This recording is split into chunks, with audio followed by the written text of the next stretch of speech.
अस्सलाम वालेकुम वरहमतुल्लाहि वबरकातुहू। तेरा मेरा रिश्ता क्या, ये पैगाम लेकर अल्हम्दुलिल्लाह सिर्फ मुंबई तक एक हल्की सी दस्तक क्या दिए थे तो इनको समझ में आ गया था कि हम क्या कहना चाहते हैं। हमने आंखों से देखा नहीं मगर उनकी तस्वीर सीने में मौजूद है। जिसने लाके कलाम इलाही दिया वो मोहम्मद मदीने में मौजूद है।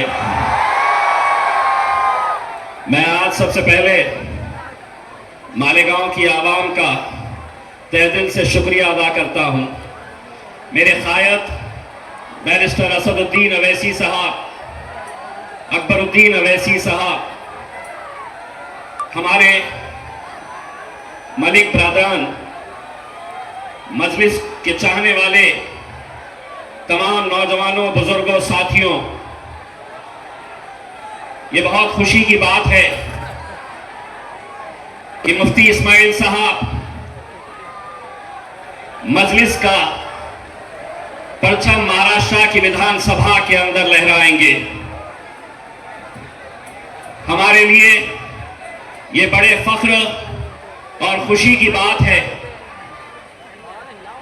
मुफ्ती साहब के खिलाफ जब सारी साजिशें रची जा रही थी, सारे षड्यंत्र, सारे खेल खेले जा रहे थे और बताया जा रहा था कि मुफ्ती साहब को अब जीतने नहीं दिया जाएगा। मुफ्ती साहब अपने ही खूबसूरत अंदाज में मुस्कुराते और एक पैगाम इन सभी को देते कि वक्त आने पर करा देंगे हदों का एहसास, वक्त आने पर करा देंगे हदों का एहसास। कुछ तालाब खुद को समंदर समझ बैठे थे। क्या क्या साजिशें नहीं खेली गई थी, लेकिन एक बात मैं यकीन के साथ कह सकता हूं, तुमने जीत के लिए दौलत का सहारा लिया और हमने जीत के लिए दुआओं का सहारा लिया। जिस तरीके से मजलिस इत्तेहादुल मुस्लिमीन के तमाम उम्मीदवारों के लिए हमारी माएं, बहनें, बुजुर्गों सभी ने जिस तरह की शिद्दत से मेहनत की, दुआएं मांगे, रोजे रखे, मन्नतें मांगी, ये सिर्फ अपनों के लिए किया जाता है। यकीनन मेरी एक नाराजगी है मुफ्ती साहब से और आज आपके सामने ये जाहिर करके जाना चाहता हूं। मुफ्ती साहब, आप भी आखिरी राउंड के अंदर जीते, मैं आखिरी राउंड के अंदर हारा।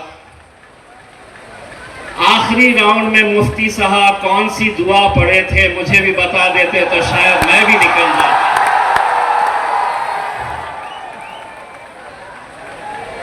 मेरे पास तो इतने आ गए थे, 15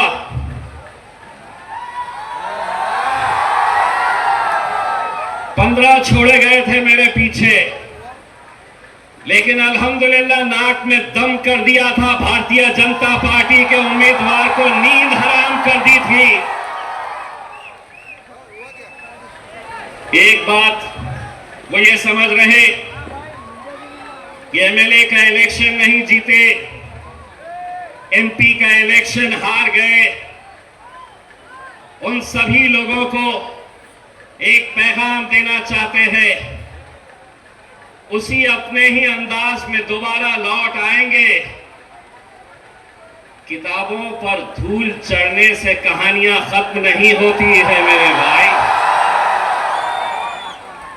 ये समझ रहे हैं हमारा वक्त खत्म हो चुका है। वक्त तुम्हारा था, दौर हमारा आने वाला है। मैं आप सभी लोगों से यकबंद गुजारिश करना चाहूंगा कि आने वाले 2-3 महीनों के अंदर महानगर पालिका के चुनाव, नगर पालिका के चुनाव होने वाले हैं। हमारी ये दिली ख्वाहिश है कि जिस तरीके से आप लोगों ने मजलिस-ए-इत्तेहादुल मुस्लिमीन के मुफ्ती इस्माइल साहब मलिक ब्रादरान के ऊपर भरोसा जताया, एक ख्वाहिश और हमारी पूरी कर दीजिए।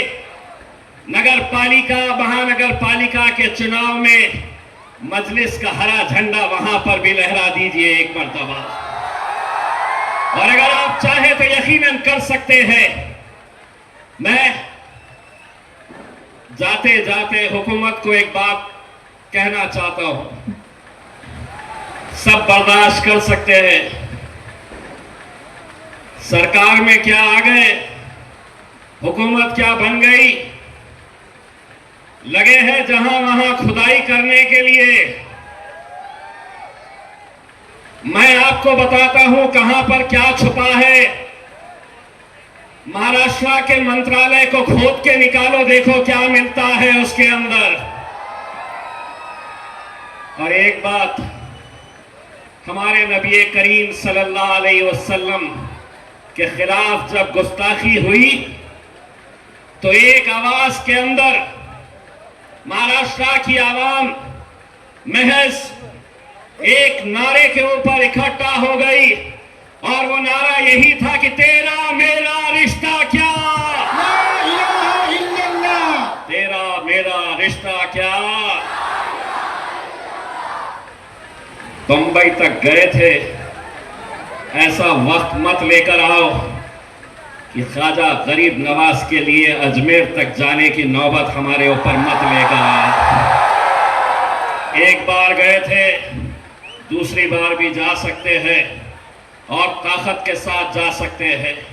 यकीनन मालेगांव की आवाम का हम तहे दिल से शुक्रिया अदा करते हैं।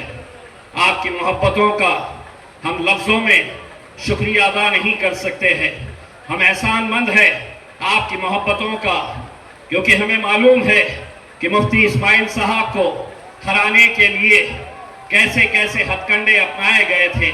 लेकिन एक बार फिर से मैं कहना चाहता हूं, इलेक्शन के दौरान वोट तो दिए जाते हैं, लेकिन कई इलेक्शन ऐसे होते हैं जो दुआओं से भी जीते जाते हैं। और मुफ्ती इस्माइल साहब जिसकी एक जिंदा मिसाल है कि जब लोगों ने अपना हाथ उठाया, लोगों ने मस्जिदों में जाकर सिजदे में मुफ्ती साहब की कामयाबी के लिए दुआएं की, तो आखिरी के चंद लम्हों के अंदर जो यहाँ थे वो वहां चले गए, जो वहां थे वो यहाँ पर आकर बैठ गए।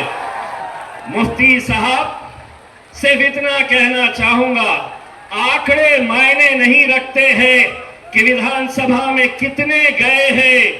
हो सकता है आपसे लोग कहेंगे एक है, क्या कर लोगे, तो उनको कहना 6 फुट 4 इंच एक पार्लियामेंट को हिला सकता है तो मुफ्ती साहब महाराष्ट्र की विधानसभा में हिला सकते हैं। बहुत बहुत शुक्रिया। अल्हम्दुलिल्लाह।